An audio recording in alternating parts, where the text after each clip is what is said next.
경찰이 10대 남학생들의 성폭행 혐의를 조사하면서 단답형으로 답한 것을 길게 답변한 것처럼 피의자 신문조서를 꾸몄습니다.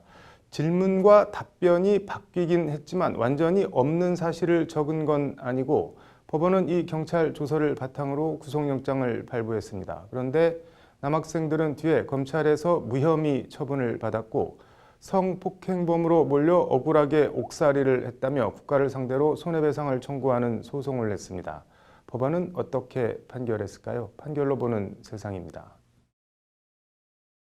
지난 2010년 7월 당시 15살이었던 김모군 등 중학교 선후배 7명은 경기도 수원시 팔달구의 한 아파트 옥상에서 지적 장애가 있는 당시 18살 A씨를 성폭행한 혐의로 경찰 조사를 받게 됐습니다.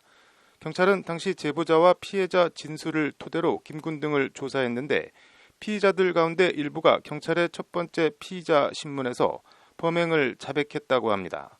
그런데 경찰은 구체적인 범행 과정이나 세부 내용에 대해 피해자 진술 등을 토대로 장문으로 질문을 했고 피의자들은 이에 단답형으로 답변을 했습니다.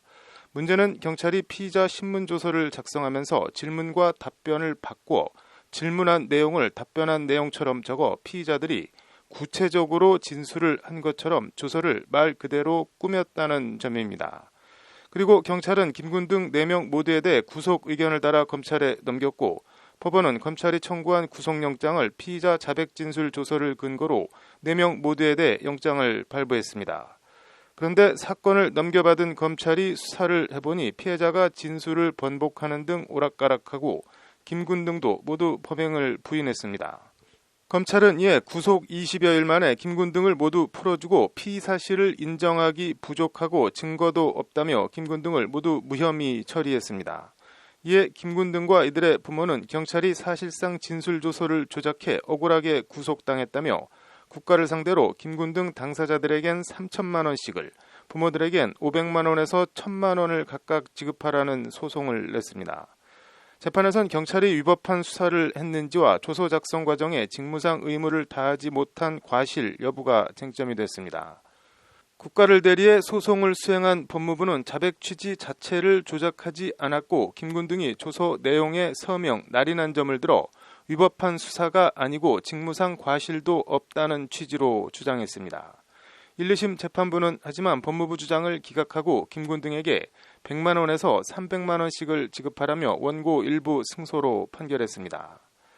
경찰이 문답의 내용을 바꿔 기재해 마치 자발적으로 구체적인 진술이 나온 것처럼 김군 등에 대한 조서를 작성해 객관성을 유지하지 못한 과실이 인정된다는 것이 1, 2심 재판부 판단입니다.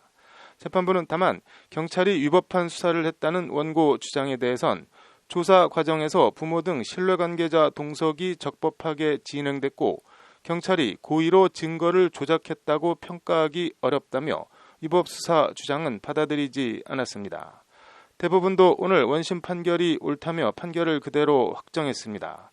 대법원은 수사기관은 수사 등 직무를 수행할 때 헌법과 법률에 따라 국민의 인권을 존중하고 공정하게 실체적 진실을 발견하기 위해 노력해야 할 의무가 있다며 이같이 판결했습니다.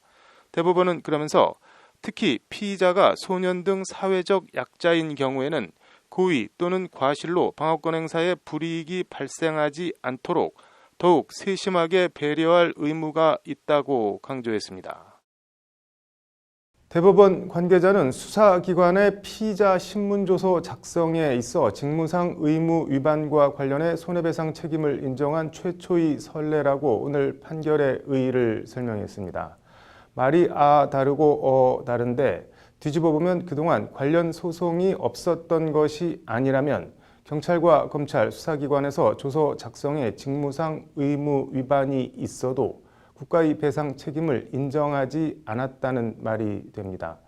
이제라도 대법원의 전향적인 판결이 내려진 것은 그나마 다행인데 궁금한 것은 검찰에서 일관되게 혐의를 부인한 김군 등이 왜 1차 경찰 조사에선 단답형 답변이라 해도 혐의를 자백했냐는 점입니다. 증거가 없는 등 돌아가는 분위기를 봐서 검찰에서 잡아댄 것인지 경찰이 최초 무리한 수사를 한 것인지 실체적 진실이 궁금합니다. 판결로 보는 세상입니다.